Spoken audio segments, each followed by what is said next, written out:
Alabama State has their spring game this weekend, and I'm looking for three things in particular. But number one, will they open up the offense now that they have Andrew Body at the starting quarterback position? Oh, yeah, it's locked on HBCU. Play my music.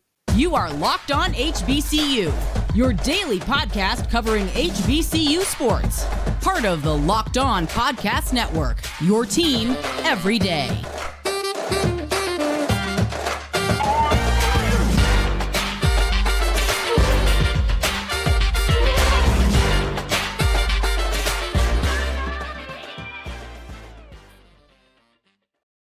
What's going on, family? Welcome back to another episode of the Locked On HBCU podcast, your number one daily one-stop shop for everything HBCU athletics, Monday through Friday, part of the Locked On Podcast Network, your team every day.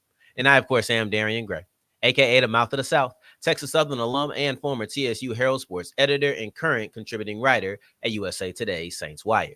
Thank you for going on this journey with me. Make it Locked On HBCU your first listen of the day, every day. And remember, just because the mic cuts off does not mean that the journey is over. It just means it's time to follow me on Twitter at South Exclusives. Starts with an S and ends with an S. This weekend of action is really jam-packed. We have a big event on Sunday, which is the HBCU All Star Game. We'll preview that as we close out the show. Prior to looking at that in segment 2, we'll look at the unusual recruit that Alabama A&M men's basketball just picked up. He was one of the biggest recruits coming out of Taiwan.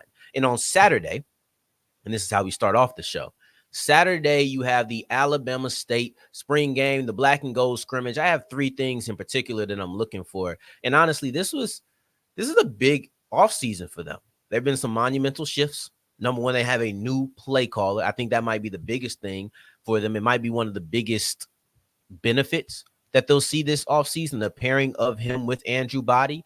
But I have Alabama State on that short list. Tentatively, I say 3 to 5 teams could win the SWAC.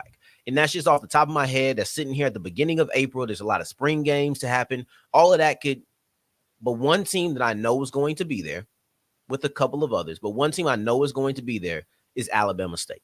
That is one of the teams that I'm prepared to say has a legitimate chance of winning the SWAC. All right. And a big part of that has to do with the fact that they have Andrew Body, which brings me to the first thing I want to see. Does this offense open up? What style of offense will we be seeing with Alabama State this year? Because I need to see them shift. I felt like they were extremely limited last year. And one could make an argument that was because of talent. I don't know. Maybe they didn't believe in D. Davis. I could tell that by how they played it. Maybe they didn't believe in Damon Stewart. I thought that they opened up a little bit, but it still wasn't enough. I didn't feel like it was enough three-level attacks prior to needing it, right? Like if you go in the first 10 plays of the game, your scripted section, your first quarter, when you should still have a close game, what do you do? Since Eddie Robinson has been the coach, they've been a very run-heavy offense. And I'm okay with that because everybody doesn't have to air it out. But you're going to have to air it out more than you did. Andrew Body is too good of a quarterback for you to just have him play the run the ball in short to maybe medium throws. That's not fair, and I think that's actually doing a disservice to your quarterback. And if you want to continue being a run-first offense, I've seen Andrew Body run that his last full season at Texas Southern. He can do it. He can be one of the best runners in the SWAC. I legitimately believe that Andrew Body can be Davius Richard for Alabama State. So if you want to have a run-first offense, that's cool, and he can be a part of that. But I also know that Davius Richard stretched the field with North Carolina Central. Part of that has to do with talent. So I think having a new play caller, you still have the same coach at the helm, so he'll still look at how he wants things to be done, of course.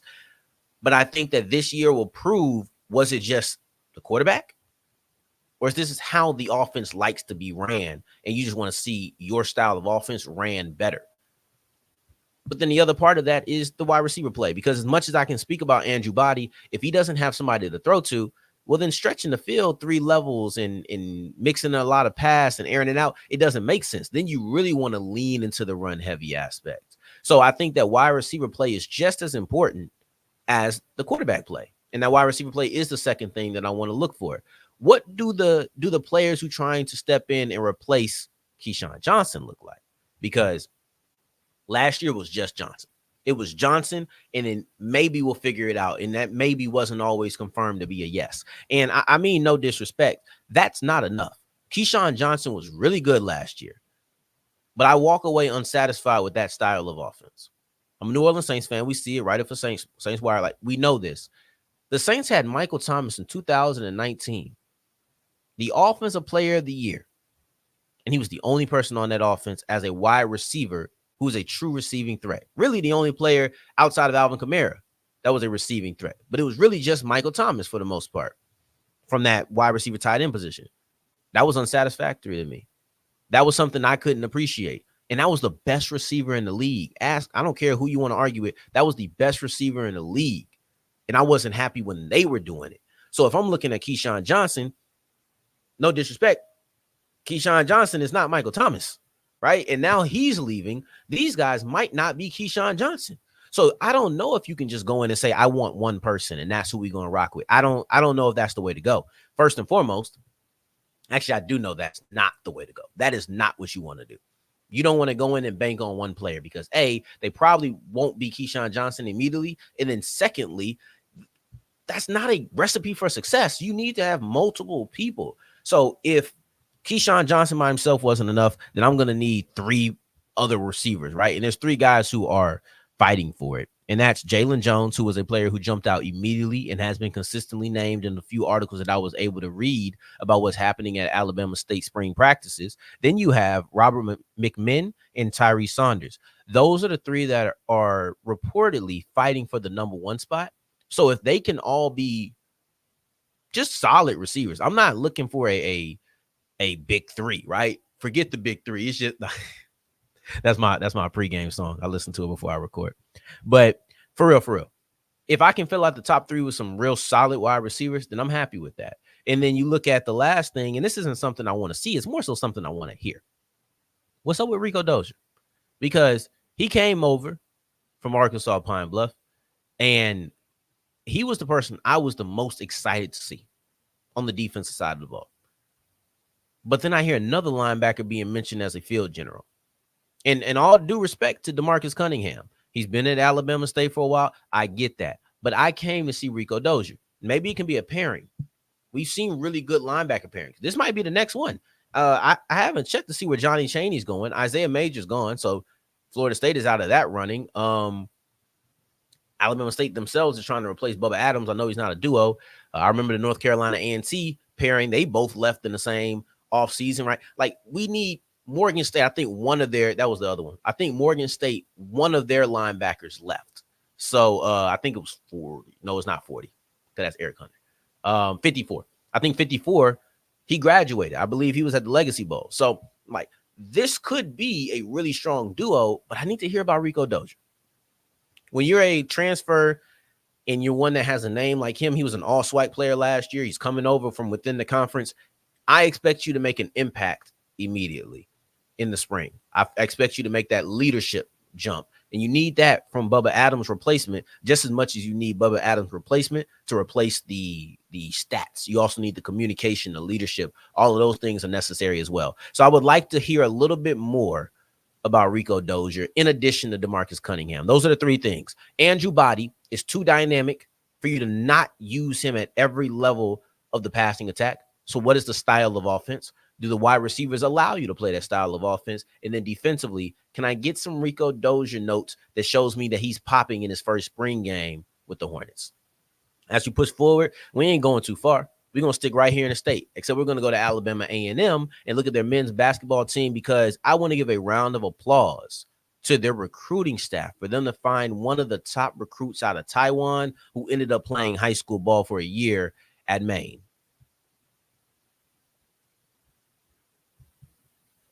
Today's episode is brought to you by Robinhood. And did you know that even if you have a 401k for retirement, you can still have an IRA?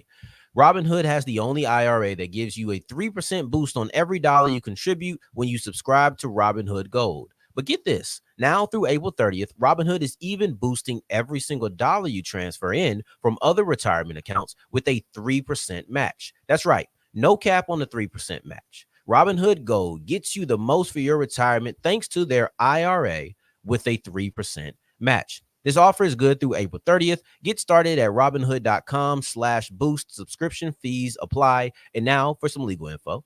Claim as a Q1 2024 validated by Radius Global Market Research. Investing involves risk, including loss. Limitations apply to IRAs and 401ks. 3% match requires Robinhood Gold for 1 year from the date of the first 3% match. Must keep Robinhood IRA for 5 years. The 3% matching on transfers is subject to specific terms and conditions. Robinhood IRA available to U.S. customers in good standings. Robinhood Financial LLC member SIPC is a registered broker dealer. As we continue rolling on today's episode of Locked On HBCU, I appreciate you for making this your first listen of the day every day. For your second listen, make sure you're checking out Locked On Sports Today. You can catch it on the Amazon Fire TV channels, Locked On Sports Today, all day, every day, first of its kind, 24/7 live sports network on YouTube. Alabama A&M just pulled in one of the top recruits from Taiwan, and the fact that I can say that sentence to me feels extremely cool. Alabama A&M just pulled in one of the top recruits from Taiwan. I seen this story and I instantly had to click. I had to see what's going on. You had Warren Yeh, right? And I hope I didn't mess up the name. I'm just going to call him Warren from going forward because I don't want to be disrespectful. I tried to find the pronunciation, couldn't find it. We're going to call him Warren. Warren is now an Alabama A&M Bulldog men's basketball team because he was in Taiwan a year ago. He spent the last year in Maine. I don't care, right? Like, this is one of the top recruiters or top basketball players from Taiwan coming out the year he did. He went to a prep school his year leading up to this, right? It's not the last year of high school, but it's not a first year of college. It's kind of an in-between stage. So it's called prep school. And he was billed when he went to Maine as one of the best players coming out of the country. And I think it's clear that he wanted to play collegiate ball. And he probably went to the prep school to prepare himself for the style of play shift. And, you know, you hear foreign players in the NBA talk about how easy the shift is, but they're only the elite players saying that, right? Like, the average player from France isn't saying that the NBA game is such an easy translation. Like, he's not saying that. At least not, that's not my experience. When you're looking at Luka, yeah, Luka's saying it, Jokic is saying it, but these guys are great. These are great players.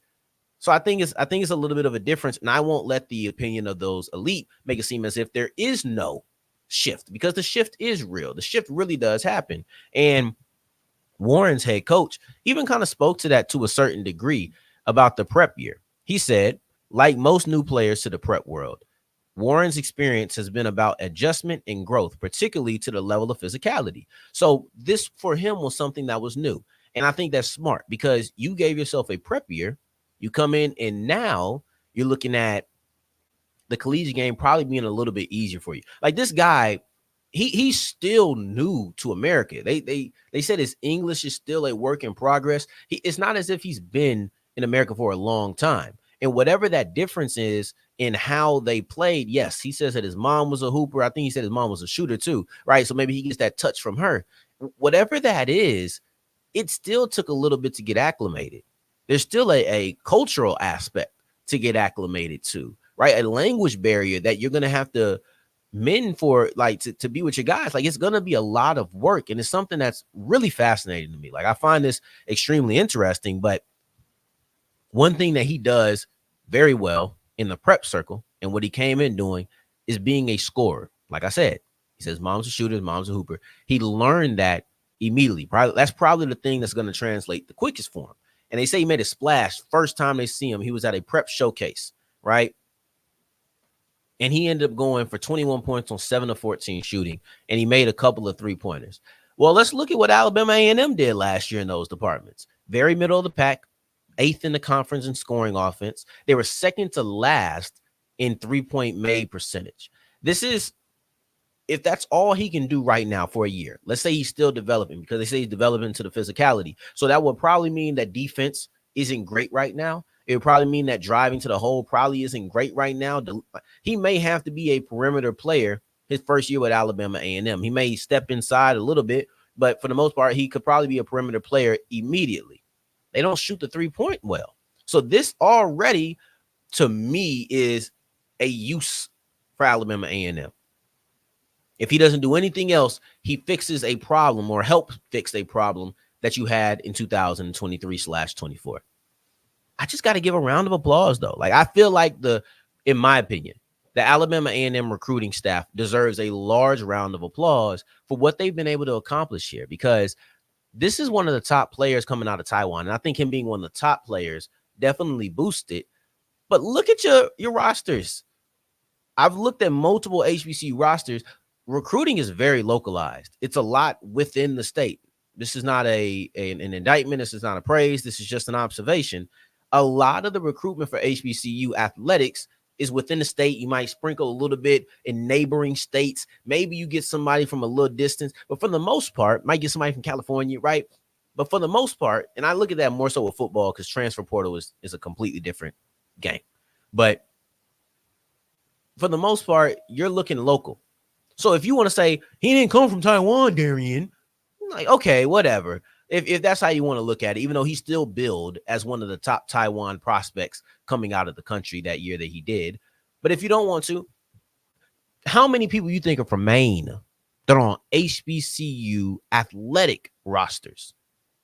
I bet you it's not a lot. And the ones who are, the majority of them are probably transfer portal kids.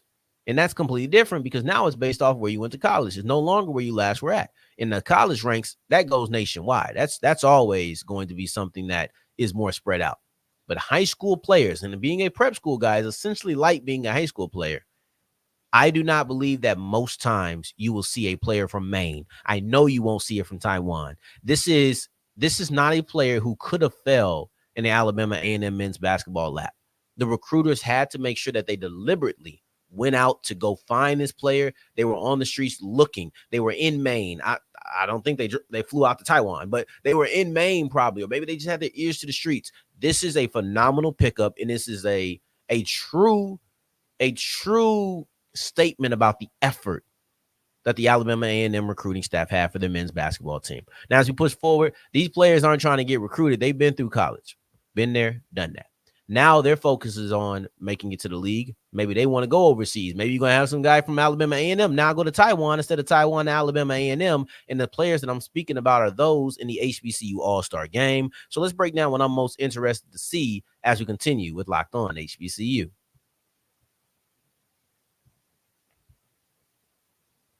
As today's episode is brought to you by Gametime, and Gametime is the best place for all of your last-minute tickets. Maybe you're in Huntsville.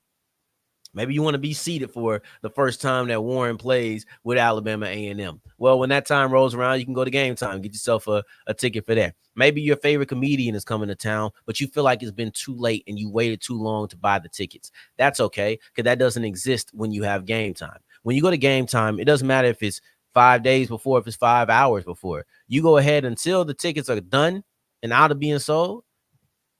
Gametime is the place to be. So that goes for concerts, comedy shows, plays from the theater, athletics, whatever you want to look at, it's all there. All you have to do is go to look at what's in your local area, and you'll be able to find all of your last minute tickets. If you find a better price, they'll give you 110% back on the difference. So go to the Gametime app, download it, create an account, and use the code Locked On to get $20 off your first purchase.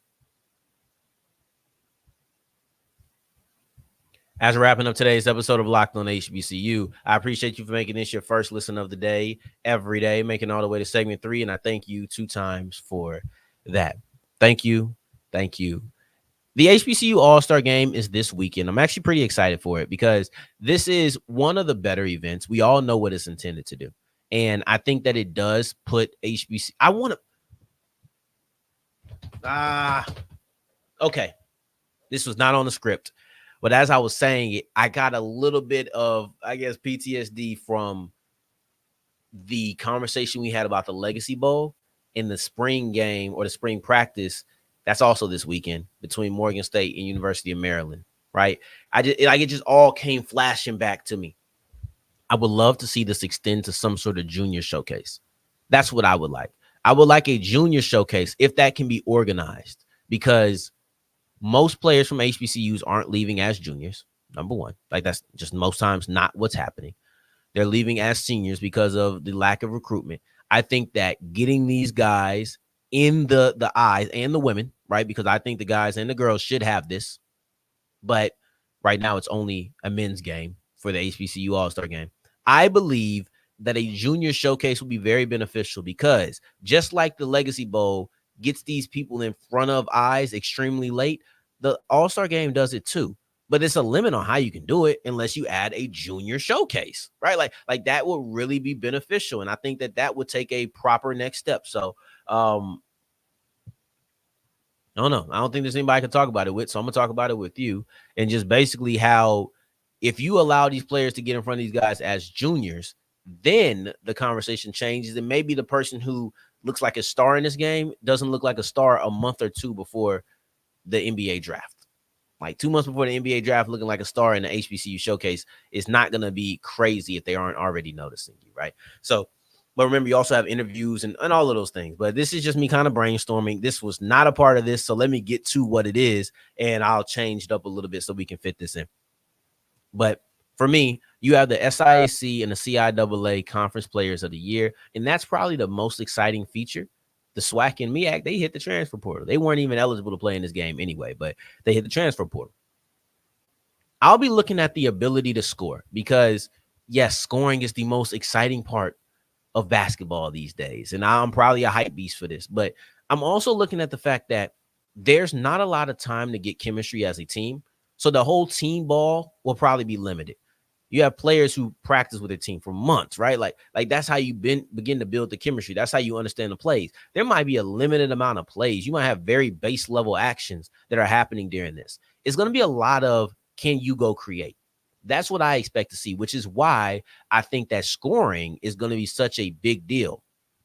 I want to see, how do you create offense? And on the inverse of it, also with defense. With it, I'm not saying it's going to be ISO play. ISO ball. It's not going to be, all right, give me the ball at the top of the key. Let's do one-on-one real quick. I didn't get it. Let's go here. But I do think that it's going to be a lot of getting your own shot. So players who are self-creators are probably going to be the ones who stand out the most, because you're not working with somebody who knows this is your spot. You're at the top of the right elbow. Like they might not see you at the right elbow and say that's your spot. They might not know that. But you do have a player who said, give me the ball and I can go find my spot, right? Like I look at Jonathan Sissy for Texas Southern. He did a really good job of this, and he played it within the framework of the offense. It didn't just feel like ISO ball. It felt like a person attacking and creating shots. That's what I think you'll see a lot of in this All-Star game, because they don't really know each other. So the facilitators who are able to facilitate well, that'll be a high bonus for them.